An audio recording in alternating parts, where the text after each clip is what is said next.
Yeah, g'day, we're on Jimbour Flood Plains here out on the Darling Downs, and we're doing some fauna trapping and fauna surveys. So we thought we'd show you some more techniques about how you do that. So we're here in front of a pitfall and fence, drift fence line, and also funnel traps here. And these are used to help us capture frogs. It could be antechinus, could be small mammals, and anything that comes along and hits this fence and then they're trying to get past it and they move along and they fall into the bucket.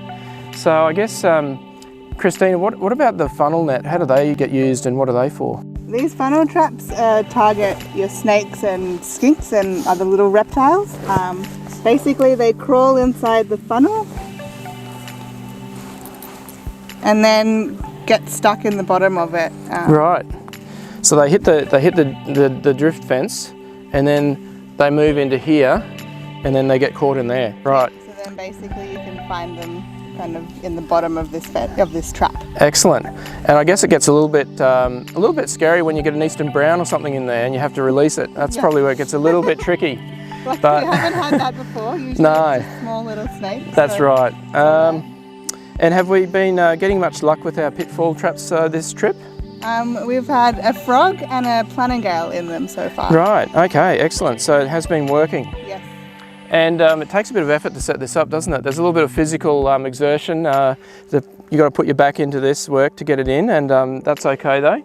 But it's worth the effort, I suppose, because we wouldn't get those animals otherwise. Yeah, definitely. Often they're hard to kind of spot little animals, and it's often much easier to trap them this way. Yeah, and just about, I guess, caring for the animals once they are in the traps, what do we do to make sure that they don't die in there or anything like that? So we check the traps in the morning just before it gets too hot, and then again in the afternoon to make sure that anything that's crawled in it during the day is safely released. We've also got a nice little bit of straw to keep anything a bit cooler or warmer depending on what they need, provide some shelter. Yeah, a little bit of cover, isn't it? So if you get a few things in there, it just gives them space and a little bit of cover for each other, and it just helps them out, doesn't it? Yeah.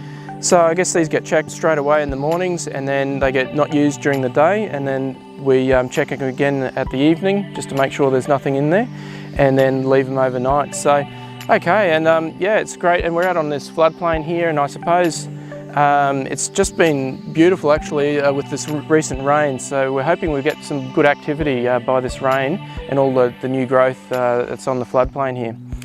Okay, we'll catch you again.